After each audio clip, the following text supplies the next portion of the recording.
అరుణాచల వైభవము, భగవాన్ రమణుల తత్వము. శంకర భగవత్పాదులు దక్షిణామూర్తి స్తోత్రాన్ని పూర్తి చేస్తూ ఒక మాట అంటారు. పూరంభాంశనలో నిలోంబర మహార్నాథో హిమాంసు పుమాన్ ఇత్యాభాతి చరాచరాత్మకమిదం యస్యైవ మూర్త్యష్టకం నాణ్యకించన విద్యతే విమృశతాం యస్మాత్ పరస్మాత్ విభో తస్మై శ్రీగురుమూర్తయే నమయిదం శ్రీదక్షిణామూర్తయే అంటారు. అంటే అంతటా నిండి నిబిడీకృతమైనటువంటి శివచైతన్యము కంటికి కనపడేటట్టుగా అష్టమూర్తి తత్వంగా ప్రకాశిస్తూ ఉంటుంది. 8 రూపాలతో పరమశివుడు ప్రకాశిస్తూ ఉంటాడు. ఆ 8 రూపాలతో శివుణ్ణి మనం చూడగలం. ఆ 8 తప్ప 9వది నిజానికి ప్రపంచంలో లేదు. ఇంకా ఆ 8 శివుడై ఉంటాడు. అందుకే ఆయన యొక్క తత్వమంతా 8 అంకె మీదే నడుస్తూ ఉంటుంది. అష్టమూర్తి తత్వము అని శివ పూజ యందు కూడా శర్వ భవ ఉగ్ర రుద్ర భీమ పశుపతి మహాదేవ ఈశానములనేటటువంటి పేర్లతో పూజ చేస్తే ఆయన పూజ పూర్తయిపోయినట్టే. అటువంటి 8 రూపములుగా ఆ పరమశివుడు మన మాంసనేత్రమునకు కనపడేటట్టుగా ఉంటాడు అని. అందులో మొట్టమొదటిది ఈ పృథివీ, ఈ భూమి అంతా కలిపి శివస్వరూపం. అది మాంసనేత్రమునకు దొరుకుతుంది, కనపడుతుంది పృథివీ. అలాగే పంచభూతములలో ఆపస్, తేజో, వాయు, ఆకాశములు ఈ 5 కాక సూర్యచంద్రులు, జీవుడు, ఈ 8 కలిపి శివస్వరూపాలు. అందుకే ఇవి శివస్వరూపములు అని నిర్ధారణ చేయడం కోసమే ఈ 8 లింగస్వరూపములై ఉంటాయి. కంచిలో పృథివీలింగం, జంబుకేశ్వరంలో జలలింగం, అరుణాచలంలో అగ్నిలింగం, చిదంబరంలో ఆకాశలింగం, శ్రీకాళహస్తిలో వాయులింగం, కోణార్కలో సూర్యలింగం, సీతాకుండంలో చంద్రలింగం, ఖాట్మండులో యజమానలింగం. యజమానలింగం అంటే నేను అనుకునేటటువంటి యజమాని యొక్క స్వరూపం. ఈ 8 కూడా శివస్వరూపములే. అందుకే ఈ 8 పేర్లతో 8 శివలింగములు ఆవిర్భవించాయి. ఇందులో పంచభూతలింగములు అని పృథివీ, ఆపస్తేజో, వాయు, ఆకాశములు ఈ 5 బ్రహ్మాండము తయారు చేయబడడానికి ప్రధానమైన ఉపకరణములై అవే పిండాండమునందు కూడా ఉంటాయి. బ్రహ్మాండ పిండాండములు ఉండేటటువంటివి ఈ 5 పృథివీ, ఆపస్తేజో, వాయు, ఆకాశములే.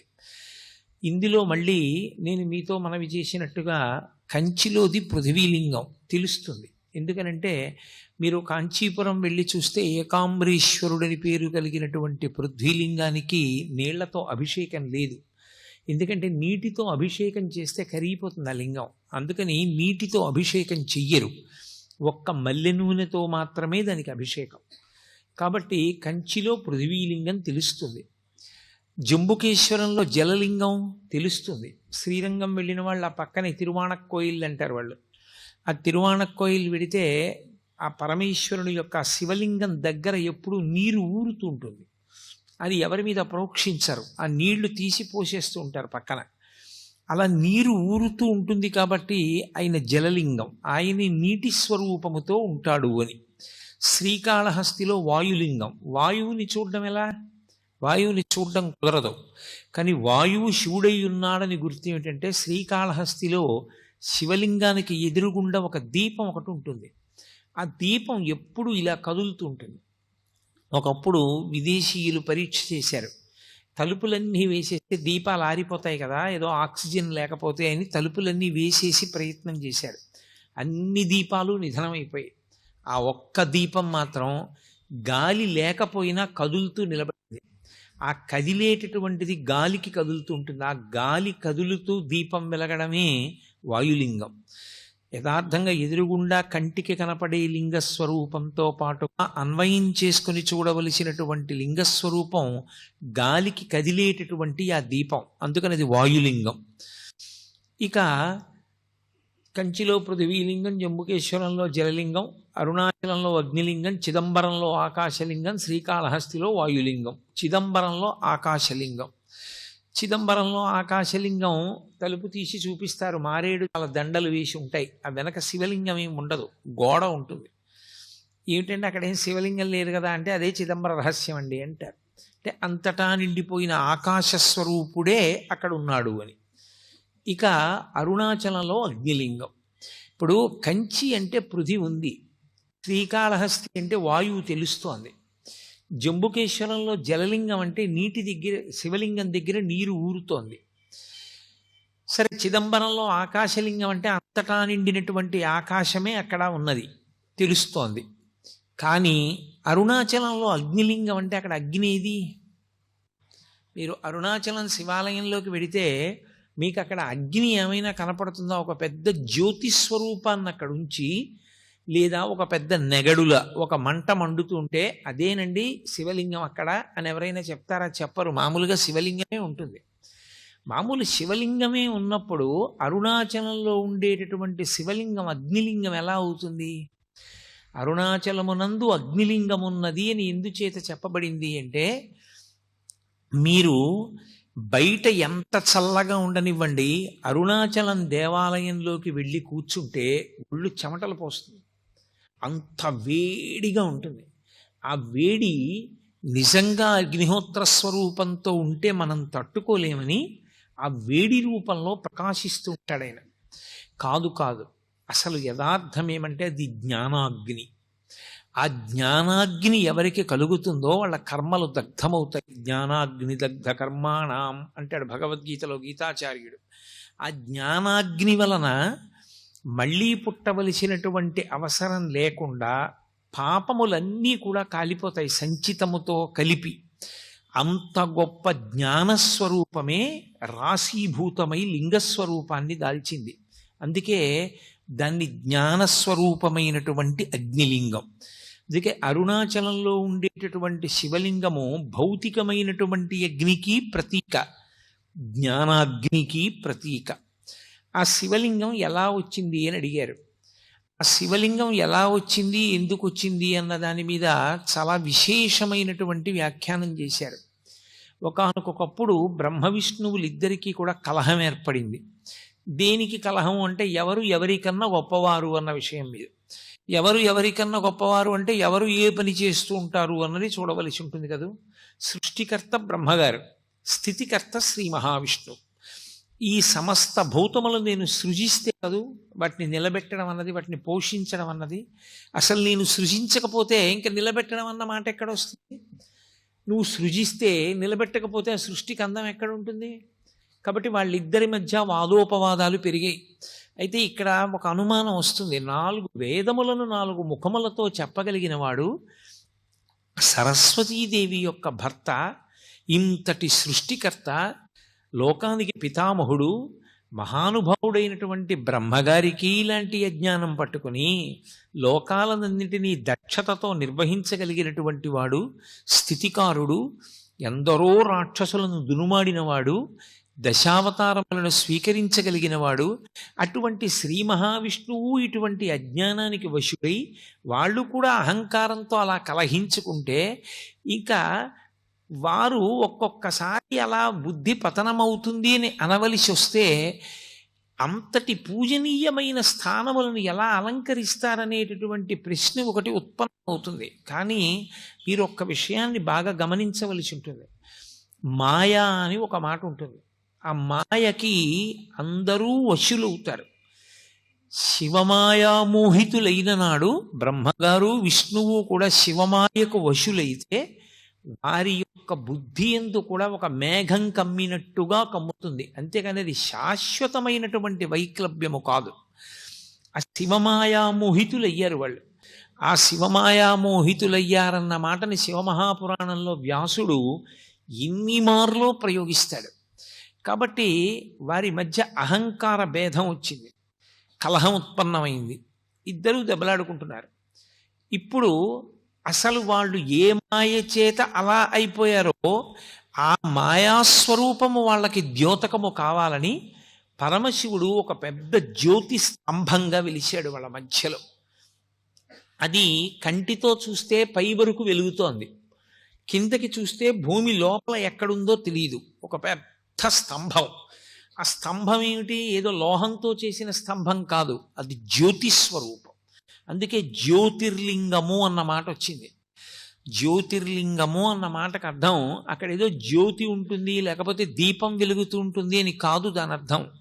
జ్యోతిర్లింగము అన్న మాట ఎక్కడ వాడినా మీరు ఏం గుర్తుపెట్టుకోవాలంటే అది జన్మ జన్మాంతరముల నుండి మనని వెంటాడుతున్నటువంటి అజ్ఞానాన్ని, ఇంకా కొన్ని కోట్ల జన్మలెత్తడానికి అవసరమైనంత పాపాన్ని, ఆ పాపము వలన ఏర్పడిన కర్మ బంధములను, దాని వలన కలిగినటువంటి అజ్ఞానాన్ని, మనలోని పశుత్వాన్ని కాల్చివేసి జ్ఞానమిచ్చి మళ్ళీ పుట్టవలసినటువంటి అవసరాన్ని తీసివేయగలిగినటువంటి రాశీభూతమైన శక్తి ఎక్కడున్నదో దానికి జ్యోతిర్లింగమని పేరు. ఎందుచేత? జ్యోతి అంటే దీపం. దీపం ఎక్కడుందో అక్కడ చీకటి ఉండదు. చీకటి లేకపోతే ఉన్న వస్తువు ఉన్నట్లుగా కనపడుతుంది. ఆ సత్య వస్తువు మనకి ప్రకాశించాలి, తెలియాలంటే దీపం ఒక్కటే సాధనం. ఆ దీపం లేని నాడు ఉన్న వస్తువు ఉన్నట్టు తెలియదు. ఉన్న వస్తువు ఉన్నట్టు తెలియకపోతే వచ్చే పెద్ద ప్రమాదం ఏమి అంటే వెంటనే భయం పట్టుకుంటుంది. అది ఏ వస్తువో తెలియదు కాబట్టి భయం. ఎక్కడికన్నా వెళ్ళాలంటే భయం. అందరికీ చీకటిగా ఉంటే భయం. చీకటి అంటే భయం అండి అంటారు. కారణం ఏంటంటే చీకట్లో ఉన్న వస్తువు తెలియదు. చీకటి పోవాలంటే ఒక దీపం వెలిగితే చాలు, భయం పోతుంది. మృత్యువు పట్ల అందరికీ భయం ఎందుకుంటుంది అంటే ఈ శరీరం పడిపోతుంది అని. కానీ ఈ శరీరం పడిపోవడం అనేటటువంటిది జరిగి తీరుతుంది. కానీ ఎప్పుడూ పడకుండా ఉండేటటువంటిది ఆత్మ. ఆ ఆత్మ ఎరుకలోకి వచ్చి శరీరము అసత్యం అనేటటువంటి భావమునందు త్రికరణ శుద్ధిగా నిలబడగలిగినటువంటి శక్తిని ఇవ్వగలిగినటువంటి దీపస్వరూపానికి జ్యోతిర్లింగం అని పేరు. ఇప్పుడు దానినే మహాశివరాత్రి అంటారు. ఆ పెద్ద జ్యోతి స్తంభం ఒకటి వెలిగింది. ఆ బ్రహ్మగారు శ్రీ మహావిష్ణువు మధ్యలో. అది ఎంత ఉంది అని అడిగారు. దాన్ని వర్ణన చేసింది యజుర్వేదం.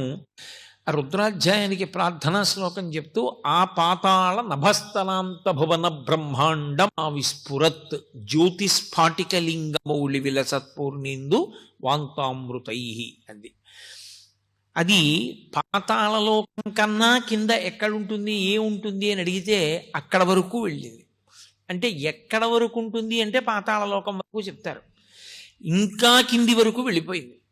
పైన బ్రహ్మాండమా విస్ఫురత్, ఈ బ్రహ్మాండములు ఎంతవరకు ఉన్నాయో వాటన్నిటినీ దాటిపోయింది. అందుకే మనకి ఇప్పటికీ కొన్ని ప్రధానమైనటువంటి దేవాలయాల్లో మీరు చూస్తే ఆవిర్భావలింగము అని ఉంటుంది.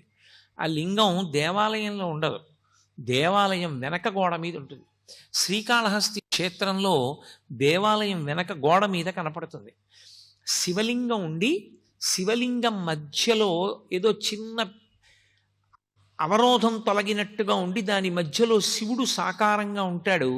పై భాగం సరిగా కనపడదు, కింద భాగం సరిగా కనపడదు. కింద ఒక పంది ఉంటుంది కిందకి తవ్వుతూ వెడుతున్నట్టు, పైన ఒక హంస ఉంటుంది ఎగురుతున్నట్టు. అదే ఆవిర్భావలింగం. ఆవిర్భావలింగం అంటే ఆ జ్యోతి స్తంభం ఏర్పడినప్పుడు శ్రీ మహావిష్ణువు దీని యొక్క ఆది నేను కనుక్కుంటానని ఆయన వరాహస్వరూపాన్ని పొంది భూమిని తవ్వుకుంటూ కిందకి వెళ్ళారు. చతుర్ముఖ బ్రహ్మగారు హంసవాహనాన్ని అధిరోహించి ఊర్ధ్వముఖ చలనం చేశాడు. అలా కొన్ని వేల దివ్య సంవత్సరములు ప్రయాణం చేశారు ఇద్దరు. ప్రయాణం చేసి వెళ్ళి వెళ్ళి వెళ్ళి వెళ్ళి ఎంత లోపలికి వెడుతున్నా జ్యోతిస్తంభం వెడుతూనే ఉంది. పైకి బ్రహ్మగారు ఎంత దూరం వెడుతున్నా జ్యోతిస్తంభం వెడుతూనే ఉంది. ఇక బ్రహ్మగారికి చాలా అలసట కలిగింది. ఇక నేను వెతకలేను, నా వల్ల కాదనుకున్నాడు. శ్రీ మహావిష్ణువు రజోగుణ ప్రధానుడు కాడాయన. అందుకే బ్రహ్మగారిని ఎరుపు రంగుతో సంకేతిస్తారు. ఆయన రజోగుణ ప్రధానుడు. సృష్టి ఎక్కడ ఉన్నా రజోగుణ సంబంధం. అందుకే ఆయనని ఎరుపు రంగులో చూపిస్తారు ఎప్పుడు. కాబట్టి రజోగుణానికి ఉండేటటువంటి లక్షణం ఏమిటంటే పక్కనే దానికి అహంకారం కూడా ఉంటుంది. అందుకని తొందరగా బ్రహ్మగారికి అహంకారం కలిగి అది ఎంత దూరం వెళ్ళిపోయిందంటే పైనుంచి పడిపోతోంది ఒక మొగలి పువ్వు. దాన్ని పట్టుకున్నాడు ఆయన. నువ్వు ఎక్కడి నుంచి పడుతున్నావు అని అడిగాడు. నేను శివుని యొక్క తల మించి కింద పడుతున్నాను లింగం పైనుంచింది. ఇంకెంత దూరం ఉంది అని అడిగాడు. ఎంత దూరం ఉందో నాకు తెలియదు, కానీ నేను ఇలా పడడం మొదలుపెట్టి కొన్ని వేల దివ్య సంవత్సరములు అయిపోయింది అని. అంటే ఎంత పై వరకు ఉన్నదో ఈ శివలింగానికి ఆద్యంతములేమిటి నేను కనుక్కోలేనని ఆయన అన్నాడు. నేనే నిన్ను పూజ చేశానని తీసుకొచ్చానని సాక్ష్యం చెప్పాలి అన్నాడు. స్థానం చతుర్ముఖ బ్రహ్మగారి స్థానం, పితామహుడు, ఆయన్ని కాదనలేక మొగలిపువ్వు అంగీకరించి సురభి కనపడింది అక్కడ, కామధేనువు. ఆ ఆవుని అడిగాడు సురభిని, నువ్వు సాక్ష్యం చెప్పాలి నేను శివలింగం యొక్క పైభాగాన్ని చూశాను అని. అలాగే చెప్తాను అది. అవి రెండు వెళ్ళిపోయి బ్రహ్మగారి కిందకు వచ్చేసారు. విష్ణువు పైకి వచ్చారు. విష్ణువు ముందు పైకి వచ్చి అన్నారు, ఆయన స్థితికారుడు, ఆయన యందు ఎక్కువసేపు మాయ ఆవహించి ఉండే అవకాశం ఉండదు. ఆయన అన్నాడు, నేను చూడలేదు, శివలింగం యొక్క ఆది నాకు కనపడలేదు. ఎంత లోపలికి తవ్వుకుంటూ వెళ్ళినా శివలింగం యొక్క మొదలు ఇంకా కిందకి వెడుతూనే ఉంది, కాబట్టి దాని ఆది నాకు తెలియలేదు, అది ఆద్యంతములు లేని స్వరూపం అన్నాడు. పరబ్రహ్మమునకు ఆద్యంతములు ఎక్కడుంటాయి? ఉండవు. కాబట్టి విష్ణువు ఆ విషయం చెప్పారు. బ్రహ్మగారు అన్నాడు, నేను చూశాను, ఆ పైన ఆది ప్రారంభం ఎక్కడుందో, పైన ఆరంభం అంటే అంతం, దాన్ని నేను చూసి వచ్చానన్నాడు. ఎలా చూశామని ఎలా నమ్మడం అన్నారు. వెంటనే కేతకీ పుష్పాన్ని పిలిచి సురభిని పిలిచి నేను చూశానా లేదా అన్నాడు. ఆయన మీద భయంతో వాళ్ళిద్దరూ అంగీకరించారు. గోవు పృష్ఠభాగంతో అసత్యం, చూడలేదని తోకూపింది, ముఖంతో చూచారని తలోపింది. అందుకే ముఖానికి పూజ లేదు ఆవుకి, పృష్ఠభాగానికే పూజ. కాబట్టి అప్పుడు ఆ సురభి ఈ కేతకీ పుష్పం రెండు సాక్ష్యం చెప్పాయి. కూట సాక్ష్యం అంటే అబద్ధపు సాక్ష్యం చెప్పావు కాబట్టి మొగలి పువ్వు స్త్రీలు అలంకరించుకోవడానికే తప్ప పరమేశ్వరారాధనమునందు ఉపయోగము ఉండదు. అలాగే ఆవు ముఖంతో అబద్ధం చెప్పి పృష్ఠభాగంతో నిజం చెప్పింది కనుక పృష్ఠభాగము లక్ష్మీస్థానమై ముఖస్థానము చేత దానికి పూజ లేదు. చతుర్ముఖ బ్రహ్మగారు శివమాయ విశేషముగా వహించినటువంటి కారణం చేత రజోగుణ సంపర్కంతో అబద్ధపు సాక్ష్యాలు ప్రవేశపెట్టడం వరకు వెళ్ళిపోయారు. కాబట్టి ఆయనకి భూమండలమునందు పూజ లేదు.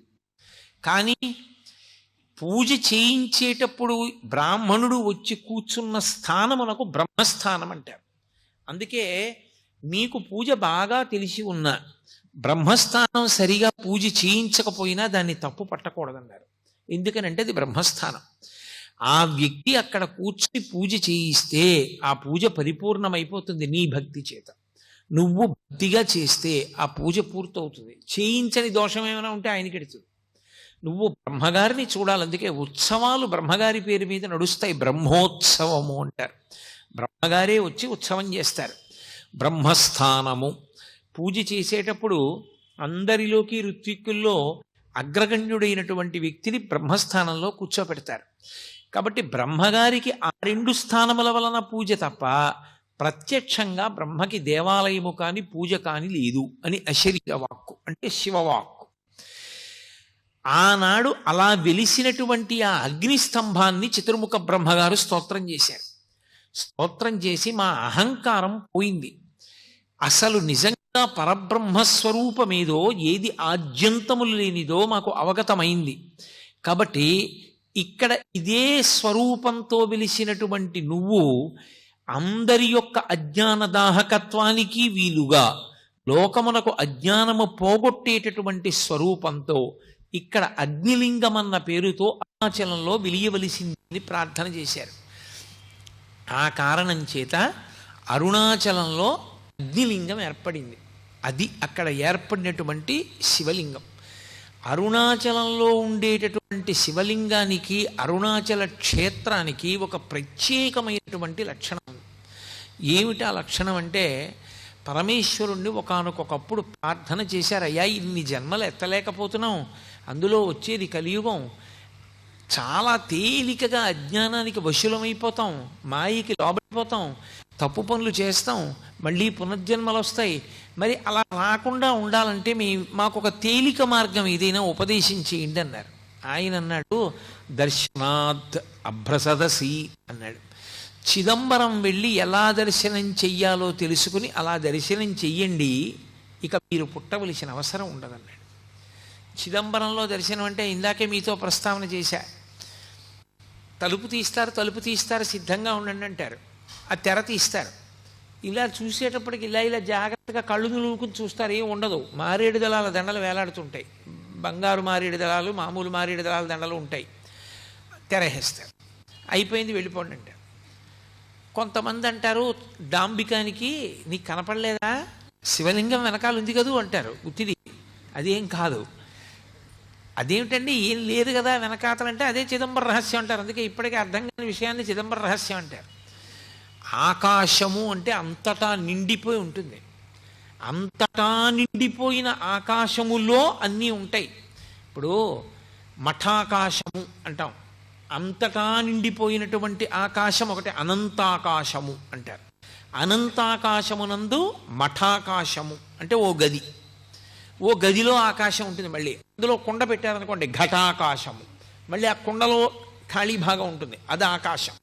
ఏమీ లేదనకూడదు, శూన్యం అనకూడదు. శూన్యం బౌద్ధుల వాదన, ఆకాశము సనాతన ధర్మవాదన. అందుకే శంకరాచార్యుల వారు అక్కడే ఖండన చేశారు. ఏమీ లేదు శూన్యం అన్నది వాళ్ళ వాదన, ఏమీ శూన్యం కాదు శంకరాచార్యుల వారి వాదన. ఎందుచేతనంటే మీరు మా ఇంటికి వచ్చారనుకోండి, తలుపు కొట్టారు, ఇంట్లో ఎవరూ లేరు అంది పనిపిల్ల.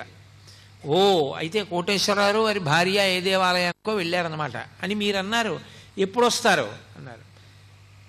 రాత్రి అవుతుంది, ఇప్పుడు వచ్చే అవకాశం లేదా? లేదు. మీరు ఇక వెళ్ళలేదు, ఇంట్లోకి వెళ్ళిపోయారు. ఇప్పుడు ఇంట్లో ఎవరూ లేరా? ఇంట్లో ఎవరూ లేరని చెప్పేవాళ్ళు ఉన్నారా? ఇంట్లో ఎవరూ లేరని చెప్పేవాళ్ళు ఉన్నారు. అది శూన్యం కాదు, ఉన్నారు. అది ఆకాశం. అది శంకరాచార్యుల వారి వాదన. అది సనాతన ధర్మం. దానికి బౌద్ధం ఈ దేశాన్ని విడిచిపెట్టి వెళ్ళిపోయింది. శంకరులకు బౌద్ధం మీద ద్వేషం కాదు, శంకరుల వాదన పటిమ ముందు నిలబడలేక, అది సత్యం.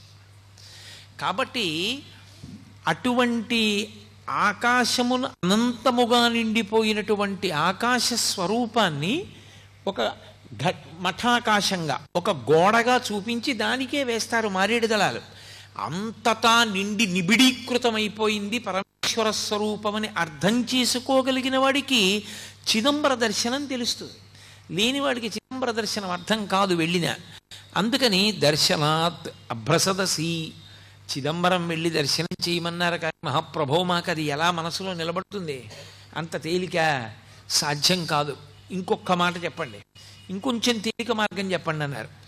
దర్శనాత్ అభ్రసదసి జననాత్ కమలాలయే, కమలాలయంలో పుట్టండి మీకు మోక్షం ఇస్తానన్నాడు. కమలాలయం అంటే తిరువారూరులో పుడితే మోక్షం.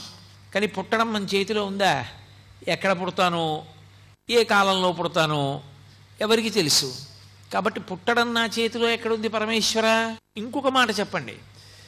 ఆయన అన్నారు, కాశ్యాంతు మరణాన్ముక్తి, పోని పుట్టడం నీ చేతిలో లేదు. నీ కర్తవ్యాలన్నీ అయిపోయాయి అనుకున్నప్పుడు కాశీ వెళ్ళిపోయి కాశీపట్టణంలో ఉండిపోయి కాశీపట్టణంలో శరీరం విడిచిపెట్టేస్తావా? మోక్షం ఇచ్చేస్తాను. నేనే వచ్చి కుడి చెవిలో తారక మంత్రాన్ని ఉపదేశం చేస్తాను, ఉపదేశం చేసి మోక్షం ఇస్తా. సర్వం శ్రీ ఉమామహేశ్వర పరబ్రహ్మార్పణమస్తు. స్వస్తి.